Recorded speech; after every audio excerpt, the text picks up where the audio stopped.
नमस्कार दोस्तों। राजा श्वेत केतु जो कि भोलेनाथ के परम भक्त थे, उन्होंने काल को भी जीत लिया था। राजा श्वेत केतु सदाचारी, सत्यवादी, धर्म के मार्ग पर चलने वाले सूरवीर और प्रजापालक थे। वह अत्यंत ही निष्ठा और प्रेम भाव से प्रजा का पालन और अगाध आस्था और श्रद्धा भाव से शिव भक्ति करते थे। उनके इस भक्ति भाव से महाकाल अत्यंत प्रसन्न थे। उनकी कृपा से श्वेत केतु के राज्य के लोग दुख, दरिद्रता, अकाल मृत्यु और महामारी से अछूते थे।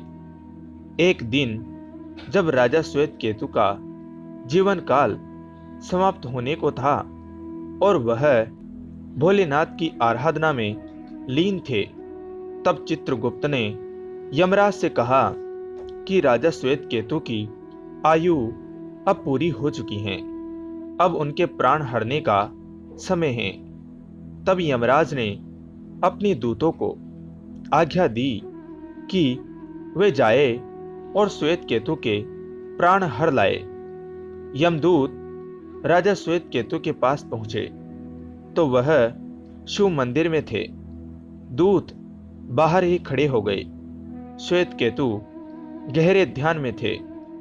बहुत देर हो गई, न श्वेत केतु का ध्यान टूटा न वह दूत हिले।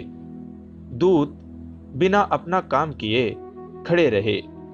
जब वे वापस नहीं पहुंचे तो यमराज ने विलंब होते देखा तो काल दंड संभाला और खुद चल पड़े। दूतों के आने में देरी होने के चलते यमराज स्वयं ही राजा श्वेत केतु के प्राण हरने पहुंचे। लेकिन वहां उन्होंने देखा कि वह तो महादेव की साधना में लीन हैं। अब तो वह सोच में पड़ गए कि इसके प्राण कैसे हरे। उन्होंने सोचा कि यह अभी पूरी तरह शिव पूजा में डूबा है। इस स्थिति में शिव पूजा का उल्लंघन नहीं किया जा सकता। तब वह भी बाहर ही खड़े हो गए। उधर जैसे ही काल को इसकी सूचना मिली तो उन्होंने तलवार निकाली और शिव मंदिर में जा घुसे।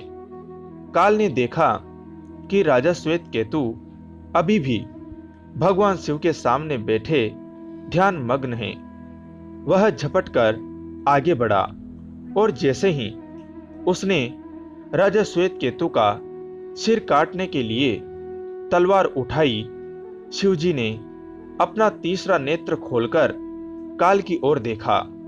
भोलेनाथ का तीसरा नेत्र खुलते ही काल वहीं राजा श्वेत केतु के सामने जलकर भस्म हो गया। थोड़ी देर बाद जब राजा श्वेत केतु का ध्यान टूटा, उन्होंने अपनी आंखें खोली तो राख में बदल चुके काल को देखा। उन्हें चिंता हुई कि यह कौन है और क्या है। श्वेत केतु ने भगवान शिवजी से पूछा, हे भोलेनाथ, ये किसकी राख है? इसे किसने और क्यों जलाया?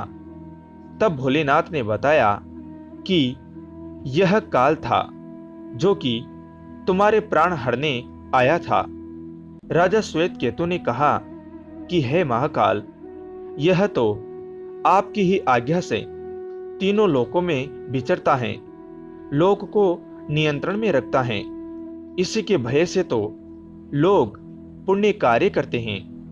आप इन्हें अति शीघ्र जीवन दान दे दे।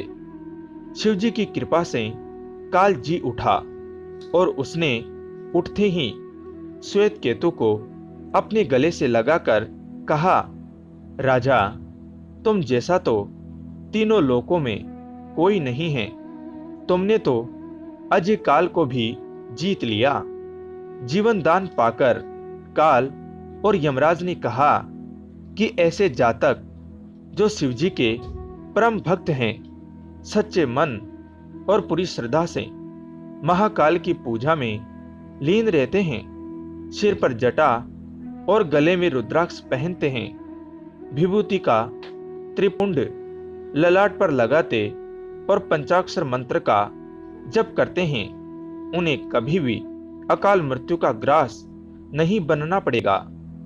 कथा के अनुसार इस आशीर्वाद के बाद श्वेत केतु ने लंबे समय तक राज किया और फिर महाकाल की कृपा पाकर उनमें ही विलीन हो गए। तो दोस्तों, ये थी सावन माह की सच्ची और पावन कथा। कथा आपको कैसी लगी कमेंट करके ज़रूर बताएं। वीडियो को लाइक करें, चैनल को सब्सक्राइब कर घंटी को ज़रूर दबाएं। कथा को अंत तक सुनने के लिए आप सभी का धन्यवाद दोस्तों। जय हिंद, जय भारत।